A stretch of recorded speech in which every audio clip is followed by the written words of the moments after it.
টুনটুন, মা টুনটুন, তাড়াতাড়ি এদিকে আয় তো মা, তাড়াতাড়ি এসে খেয়ে নে তো, আমার তো আবার কাজে যেতে হবে। কি রে টুনটুন?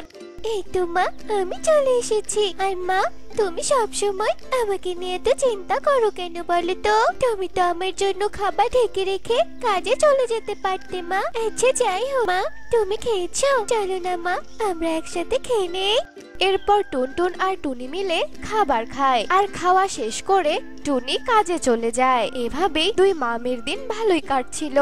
মা, ও মা, মা কি হয়েছে তোমার? তুমি এমন কেন করছো মা? তোমার শরীরটা কি খারাপ লাগছে নাকি মা? মা, ও মা, তুমি কিছু বলছো না কেন?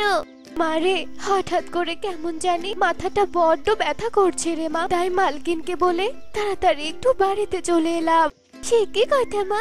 তবে তুমি যাও, ঘরে গিয়ে বিশ্রাম করো, আমি এদিকে কাজগুলো করছি, তুমি ঘরে যাও মা। এরপর টুনি ঘরে চলে যায় আর টুনটুন বাড়ির কাজ করতে থাকে। আর টুনটুনের কাজ শেষ হলে টুনি তার মায়ের কাছে চলে যায়। টুনি তার মায়ের কাছে গিয়ে দেখে তার মা কাঁদছে।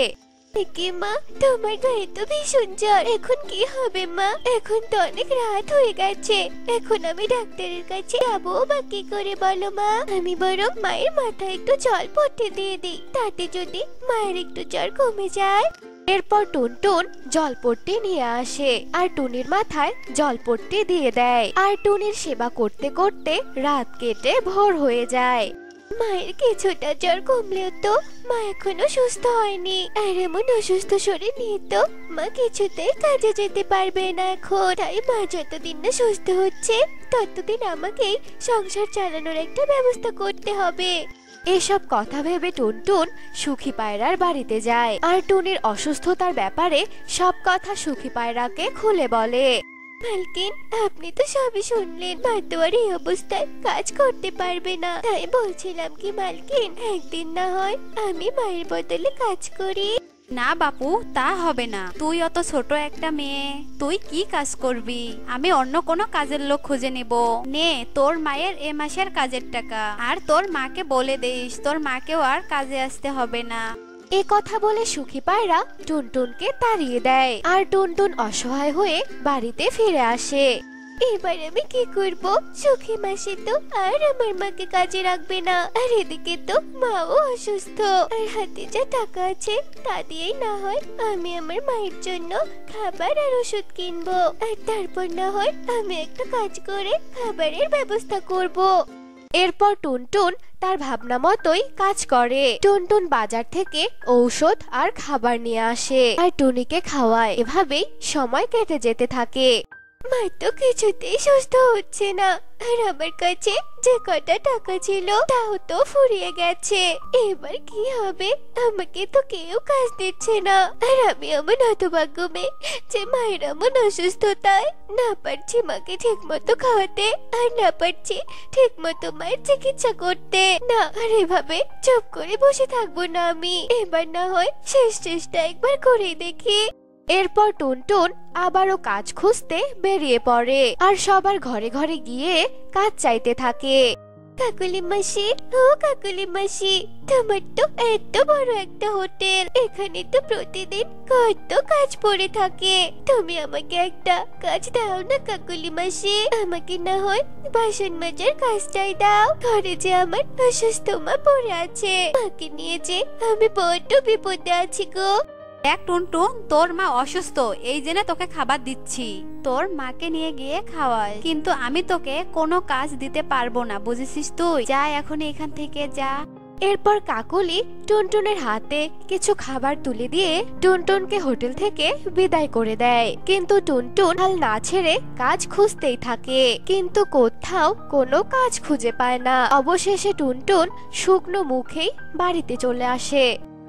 উপরওয়ালা, সবাই এত নিষ্ঠুর কেন? কতজনের কাছে গিয়ে কাজ চাইলাম, নিজের দুঃখের কথাগুলো খুলে বললাম, কিন্তু কারোর মনে একটুও দয়া হলো না। উপরওয়ালা, তুমি আমাকে তোলে না উপরওয়ালা।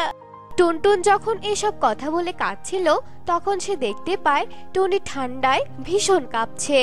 ঠিকই, মায়ের নিশ্চয় অনেক ঠান্ডা লেগেছে, কিন্তু এখন আমি কি করব? ঘরে তো কাঁথা কম্বল কিচ্ছু নেই। এখন আমি মায়ের শরীর কি দিয়ে ঢেকে দেব?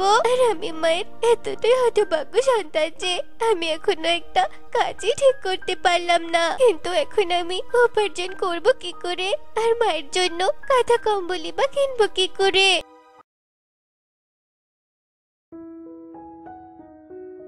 এসব কথা বলে টুনটুন কাঁদছিল। ঠিক তখনই সেখানে একটা চন্দ্রপরী আসে, আর চন্দ্রপরীকে দেখে তো টুনটুন ভীষণ অবাক হয়। ভয় পেও না তুমি, আমি হলাম চন্দ্রপরী। আমি তোমার দুঃখ দেখে তোমার কাছে এসেছি গো। আসলে আমি চাঁদে বসে পৃথিবী দেখছিলাম, ঠিক তখনই আমি খেয়াল করলাম তুমি অসহায়ের মতো কাঁদছো। তাই আমি তখনই তোমাকে সাহায্য করার জন্য ছুটতে চলে এলাম। তোমার কিসের এত দুঃখ বলো তো? এরপর টুনটুন চন্দ্রপরীকে সব কথা খুলে বলে, আর এসব কথা শুনে চন্দ্রপরীর অনেক মায়া হয়। আর চন্দ্রপরী জাদু করে একটা কম্বল আর অনেকগুলো সোনার মুদ্রা নিয়ে আসে। এই সব কিছু তোমার। তুমি এই কম্বল দিয়ে তোমার মায়ের শরীর ঢেকে দাও, আর এই কম্বল তোমার মায়ের শরীরে থাকলে তোমার মা একদম সুস্থ হয়ে যাবে। আর এই স্বর্ণ মুদ্রা দিয়ে তুমি অনেক সুখেই দিন কাটাতে পারবে। এসব কথা বলে চন্দ্রপরী অদৃশ্য হয়ে যায়। আর চন্দ্রপরীর কথা মতো টুনটুন চন্দ্রপরীর দেওয়া কম্বল নিয়ে টুনির শরীর ঢেকে দেয়। আর পরদিন সকাল হতে টুনি একেবারে সুস্থ হয়ে যায়। আর টুনি সুস্থ হয়ে চোখের সামনে এত স্বর্ণমুদ্রা দেখে তো ভীষণ অবাক হয়। অবাক হয়ে না মা, এই সব কিছু চন্দ্রপুরীর উপহার। আর চন্দ্রপুরীর দেওয়া উপহার কম্বলের কারণে তো আজ তুমি সুস্থ হয়ে গেছো। আমাদের আর কোনো অসুবিধা হবে না মা। আর মা, এখন থেকে তোমাকে আর কারো বাসায় কাজ করতে হবে না। আমরা চন্দ্রপুরীর দেওয়া উপহারের সাহায্যে সুখেই দিন কাটাতে পারবো। টুনটুনের এসব কথা শুনে টুনি ভীষণ খুশি হয়। আর সেদিন থেকে টুনি আর টুনটুন চন্দ্রপুরীর দেওয়া উপহারের সাহায্যে অনেক সুখে দিন কাটাতে থাকে। তো বন্ধুরা, আমাদের আজকের এই গল্পটি তোমাদের কাছে কেমন লেগেছে তা কমেন্টে জানাতে ভুলো না কিন্তু। টুনি, আমার জন্য খাবার বারো। আমি বাগানের ফুল গাছগুলোকে পানি দিয়ে আসি, কেমন? আর কিছু ফুলও ছিঁড়ে আনি। আচ্ছা যাও, তবে তাড়াতাড়ি ফিরে এসো কিন্তু।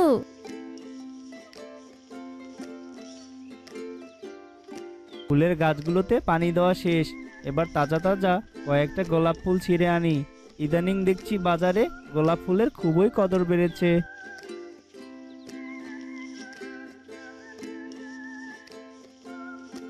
টুনি, তাড়াতাড়ি রান্নাঘর থেকে খাবার নিয়ে আসো তো। খেয়ে দিয়ে তাড়াতাড়ি বাজারে যেতে হবে, নইলে এই ফুলগুলো যে নেতিয়ে যাবে। কই গো টুনি? টোনা, আজকে ফুল বিক্রির টাকা দিয়ে তুমি মাংস কিনে এনো কেমন? আমার খুবই মাংস খেতে ইচ্ছে করেছে গো। কতদিন হলো মাংস খাই না। ঠিক আছে, বাড়িতে তুমি সাবধানে থেকো। আর আমার ফিরতে দেরি হলে বাগানের ফুল গাছগুলোকে একটু পানি দিও, কেমন? আমি আসি গো গিন্নি। টোনা ফুলের ঝুড়ি নিয়ে বাজারের উদ্দেশ্যে বেরিয়ে পড়ে। অন্যদিকে একটি ছোট্ট পরী পরিরাজ্য থেকে বনে আসে, আর বনের এদিক থেকে ওদিকে ঘুরতে থাকে। বাহ, এই বনটা তো অনেক সুন্দর।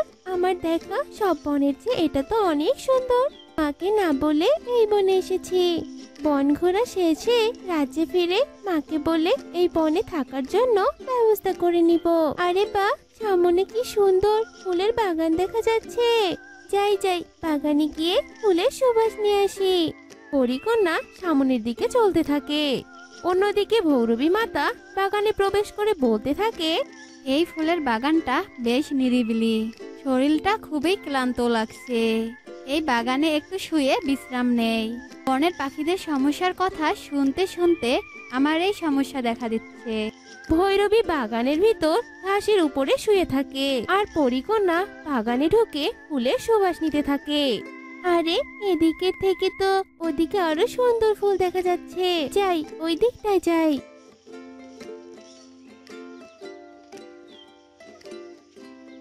এই কে কে আমার ঘুম ভাঙালো? কোন বেয়াদব আমাকে পা দিয়ে আঘাত করলো? তুই একটা বেয়াদব মেয়ে, এত বড় বেয়াদবি! আরে আরে, রাগ করো না। তুমি এখানে ছিলে, আমি দেখতে পাইনি গো। আমাকে ক্ষমা করে দাও। তুই ক্ষমার অযোগ্য, ভুল করেছিস আবার ক্ষমা চাচ্ছিস? তোর কোনো ক্ষমা নেই। আমি তোকে অভিশাপ দিলাম, তুই এক্ষুনি একটা কাঁঠাল গাছ হয়ে যাবি। পরীর সাথে সাথে একটি কাঁঠাল গাছ হয়ে যায়। আরে ভৈরবী মা, কি করলে তুমি? তুমি সামান্য একটা ভুলের জন্য আমাকে কাঁঠাল গাছ বানিয়ে দিলে। তুমি জানো আমি একটা পরী, তাড়াতাড়ি তোমার অভিশাপ ফিরিয়ে নাও, নইলে আমি তোমাকে কঠোর শাস্তি দিব। তুই আমাকে ভয় দেখাচ্ছিস? এই ভৈরবীকে ভয় দেখাচ্ছিস? তোর সাহস তো কম নয়। এই শাস্তিতে তোর মন ভরেনি তাই না? দাঁড়া, তোকে আরো কিছু অভিশাপ যোগ করছি। তোর অনেক পিপাসা লাগবে। তোর সাধারণ কোনো পানি খেয়ে পিপাসা মিটবে না। তুই পিপাসায় কাতর হয়ে তিলে তিলে মরবি, বুঝেছিস? এবার আমি তোকে অনেক দূরে ফেলে দিব। ভৈরবী কাঁঠাল গাছটিকে অনেক দূরে ফেলে দেয় আর ওখান থেকে চলে যায়। অন্যদিকে টোনা মাংস নিয়ে বাড়ির দিকে রওনা দেয়। এমন সময় রাস্তার পাশে কাঁঠাল গাছটিকে দেখে টোনা বলে, আরে আরে, এটা তো একটা কাঁঠাল গাছ, কিন্তু এই কাঁঠাল গাছটা এখানে এভাবে পড়ে আছে কেন? আশেপাশেও তো কাউকে দেখছি না। যাই হোক, আমার বাগানে তো কোনো ফলের গাছই নেই, আমি বরং কাঁঠাল গাছটাকে নিয়ে আমার বাগানে রোপণ করব। টোনা কাঁঠাল গাছটিকে নিয়ে বাড়িতে ফিরে যায়। টোনা, তুমি এই কাঁঠাল গাছটিকে কিনে এনেছো? আমার জন্য মাংস কিনে আনোনি? এই তো মাংস এনেছি তোমার জন্য, আর এই কাঁঠাল গাছটা রাস্তার পাশে কুড়িয়ে পেয়েছি টুনি। এই নাও মাংস, ভালো করে রান্না করবে কেমন? যাই, আমি বরং এই কাঁঠাল গাছটা আমার বাগানে রোপণ করে আসি। টোনা কাঁঠাল গাছটিকে নিয়ে বাগানে যায় আর ফুলের গাছের পাশে রোপণ করে। গাছটা তো রোপণ করা শেষ, এবার একটু পানি দেই।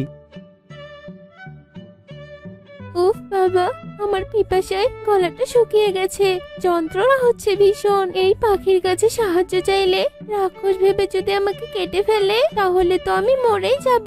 আহ, ভীষণ কষ্ট, থাকতে পারছি না, আমি এভাবে থাকতে পারছি না। পানি, পানি। আমি বরং চুপচাপ মাটির নিচ থেকে ফুলের গাছের রসগুলো চুষে খাই আর একটু পিপাসা মেটানোর চেষ্টা করি। কাঁঠাল গাছটি পিপাসায় কাতর হয়ে ফুল গাছগুলোর রস শুষে নিতে থাকে আর এদিকে ফুল গাছগুলো রসহীন হয়ে নেতিয়ে পড়তে থাকে। আর বিকেল বেলা বাগানে টোনা চলে আসে। আরে, বাগানের সব ফুল গাছগুলো এমন নেতিয়ে গেছে কেন?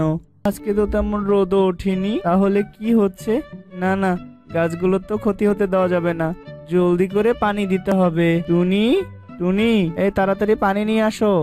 এরপর টুনি পানি নিয়ে আসে আর দুজনে মিলে ফুল গাছগুলোতে পানি দেয়। বাগানে তো পানি দেওয়া শেষ টোনা, কালকে দেখবে গাছগুলো আবার আগের মতো হয়ে গেছে। চলো চলো তো এবার। এরপর ওরা দুজন চলে যায়। আবারও পানি দিয়েছে, তাড়াতাড়ি করে পানিগুলো শুষে নেই।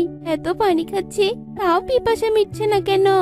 পরিমাতা, পরিমাতা, কোথায় তুমি? আমাকে সাহায্য করো, আমি মুক্ত হতে চাই।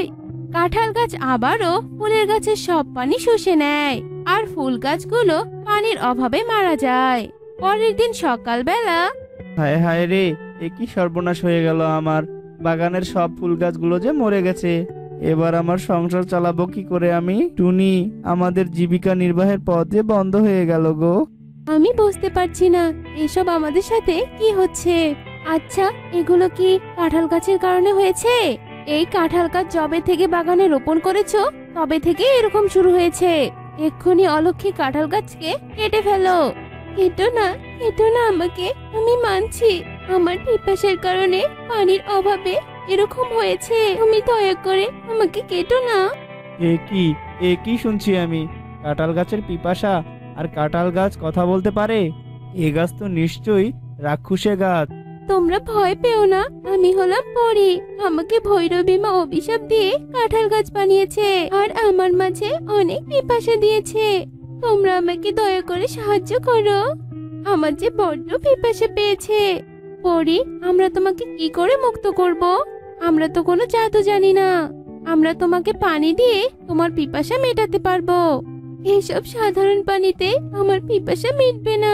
ভৈরবী মা বলেছে যদি কোনো পাখি তার ডান হাতের রক্ত আমার গায়ে দেয় তাহলে আমার পিপাসা মিটবে আর আমি মুক্ত হব। তুমি শান্ত হও, আমি এখনই আমার হাতের রক্ত দিয়ে তোমাকে মুক্ত করব।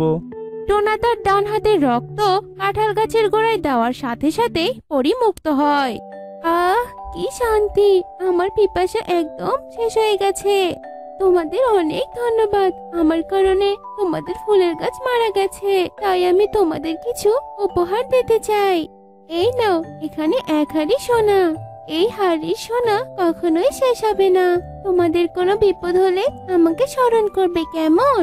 আমি চলি, বিদায়। এরপর পরি সেখান থেকে চলে যায় আর টোনাটুনি সোনার হাড়ি নিয়ে ঘরে চলে যায়।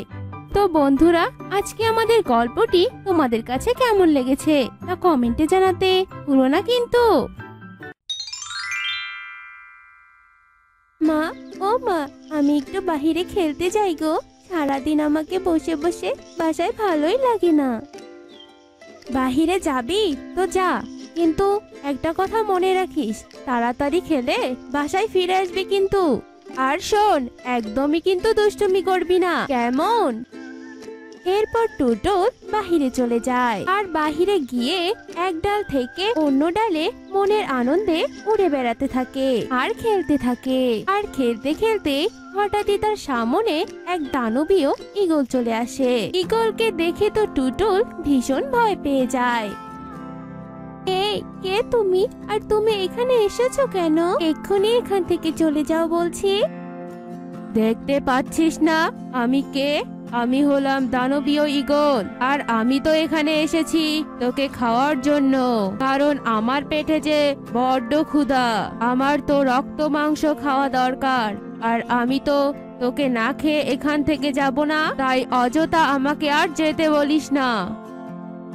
ঈগলের এসব কথা শুনে টুটুল বেশ ভয় পেয়ে যায় আর তখনই ঈগল টুটুলকে ধরে ফেলে। দয়া করে তুমি আমাকে ছেড়ে দাও, আমার বড্ড ভয় করছে। আমি আমার মায়ের কাছে যাব, আমি আমার দিদির কাছে যাব, দয়া করে আমাকে খেও না। এসব কথা বলে টুটুল কাঁদতে শুরু করে দেয়। দানবীয় ঈগল টুটুলের কোনো কথা না শুনে টুটুলকে খাওয়া শুরু করে দেয়। এদিকে টুটুল অনেক সময় বাসায় না ফেরার জন্য টুনি আর টুনটুন টুটুলকে খুঁজতে বের হয়। আর অবশেষে টুনি আর টুনটুন সেই দানবীয় ঈগলের সামনে চলে আসে। আর সেখানে এসে টুনি তার সন্তানের দেহের অংশবিশেষ দেখে কান্নায় ভেঙে পড়ে। হে কি, এটা তুমি কি করলে? আমার ছানাকে তুমি খেয়ে ফেললে? শয়তান ঈগল, একটা মায়ের কোল খালি করার আগে তুমি একবারও ভাবলে না? অযথা এত কান্না করিস না তো, আর এত কান্না করে চোখের জল শুকিয়ে কোনো লাভ হবে না। এখানে তো তোর আরো একটা ছানা দেখছি, কিছুদিন পর এসে তোর এই ছানাটাকেও আমি খেয়ে ফেলবো। তখন তো তোকে আবার চোখের জল ফেলতে হবে, আর তার জন্য কিছু চোখের জল বাঁচিয়ে রাখ। এসব তুমি কি বলছো? তুমি আবার আমার ছানাকে খেয়ে ফেলবে নাকি? তুমি এসব করতে পারো না। তোমার এসব জুলুম ঈশ্বর একদমই সহ্য করবে না। তুই আমাকে ভয় দেখাচ্ছিস? আহা হা হা, তোর মতো ছোট পাখির ছানাকে খেয়ে আমি আমার ক্ষুধা মিটাই। অযথা চোখের জল না ফেলে তোর এই ছানাকে বেশি বেশি খাইয়ে একটু মোটা তাজা কর, তাতে আমার খাওয়ার সুবিধা হবে। এসব কথা বলে দানবীয় ঈগল হাসতে হাসতে সেখান থেকে উড়ে যায়। এদিকে টুনি আর টুনটুন টুটুলকে হারিয়ে ভীষণ কষ্ট পায়। টুনি তার ছানা টুনটুনকে হারানোর ভয়ে চোখের জল ফেলতে থাকে। মা, ও মা, তুমি আবার কাঁদছো? আমি তোমাকে কতবার বলেছি তুমি আর কাঁদবে না। ওই শয়তান ঈগল আমার বোনকে খেয়ে ফেলেছে। তো কি হয়েছে মা? ও আমাকে আর খেতে পারবে না। তুমি কেঁদো না মা। না রে মা, আমার ভয় যে কিছুতেই কমছে না। আমি আমার চোখের সামনে আমার ছানার রক্ত মাংস মাখা দেহ দেখেছি। ওই শয়তান ঈগল আমার চোখের সামনে আমার একটা ছানা খেয়ে ফেলেছে।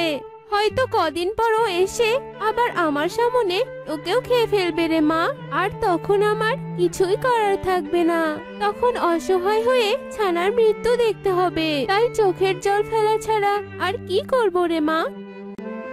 টুনির এসব কথা শেষ হতে না হতেই এখানে একটা পেঁচা চলে আসে আর টুনির কথা শুনে বলে, উপায় আছে তো, আর সেটা হলো ঈগলকে হত্যা করা।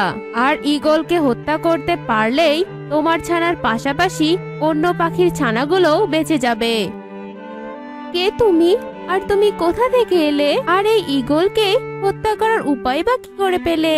আর ওই ঈগলকে হত্যা করার উপায় কি বলো আমাকে। আমি হলাম জ্যোতিষী পেঁচা, আর আমি অনেক দূরের জঙ্গল থেকে এখানে এসেছি তোমার মেয়েকে খুঁজতে খুঁজতে। কারণ ওই ঈগলের পরবর্তী শিকার যে তোমার মেয়ে, আর তোমার মেয়েই পাবে ওই ঈগলকে হত্যা করতে। তাই নাকি? আমি ওই ঈগলকে হত্যা করতে পারবো? আমি তো ছোট্ট একটা পাখি, আমি ওই অত বড় ঈগলকে হত্যা করব কি করে? কি উপায়ে হত্যা করব তুমি কি জানো? হ্যাঁ জানি তো, তবে শোনো, এখান থেকে অনেকটা দূরে এক পাহাড়ের চূড়ায় এক বড় কচু গাছ আছে, আর ওই কচু গাছে একটা আনারস ধরা আছে। আর ওই আনারস নিয়ে এসে আনারসের জুস বানাতে হবে, আর সেই আনারসের জুস ঈগলকে খাওয়াতে পারলেই ওই ঈগল মারা যাবে। আর আমি তোমাকে অনুরোধ করছি, যে করেই হোক ওই আনারসের জুস ঈগলকে খাওয়াতেই হবে, নয়তো শয়তান ঈগল যে এই বনে সব পাখির ছানাকে খেয়ে ফেলবে। আর এর আগেও ওই ঈগল বনের অনেক পাখির ছানাকে খেয়ে ফেলেছে। না, আমি যে করেই হোক ওই ঈগলকে হত্যা করবই। ও আর কোনো পাখির ছানাকে খেতে পারবে না। তবে আমি চললাম ওই কচুর গাছের আনারস আনতে। দাঁড়াও বাছা, তুমি ওই দূরের পাহাড়ে একা একা যেতে পারবে না, তাই আমি তোমাকে সেখানে পৌঁছে দেওয়ার ব্যবস্থা করছি। এ কথা বলে পেঁচা একটা মাদুর পেতে দেয়। এই মাদুরে ওঠো বাছা, এই মাদুরই তোমায় সেখানে পৌঁছে দিবে, আর এই মাদুরের সাহায্যেই তুমি আবার বাসায় ফিরে আসতে পারবে। এরপর টুনটুন মাদুরে ওঠে, আর নিমিষেই মাদুরটা উঠতে থাকে। আর উঠতে উঠতেই মাদুরটা পাহাড়ের চূড়ায় পৌঁছে যায়।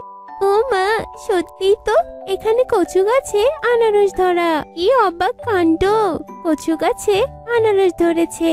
না না, আর এভাবে কথা বললে চলবে না। আমি বরং আনারসটা নিয়ে বাসায় ফিরে যাই। এরপর টুনটুন আনারসটা নেয় আর মাদুরের সাহায্যে বাসায় ফিরে যায়। আর বাসায় ফিরে আনারসটা জ্যোতিষী পেঁচার কাছে দেয়। পেঁচা সেই আনারসটা দিয়ে জুস বানায়। তারপর পেঁচা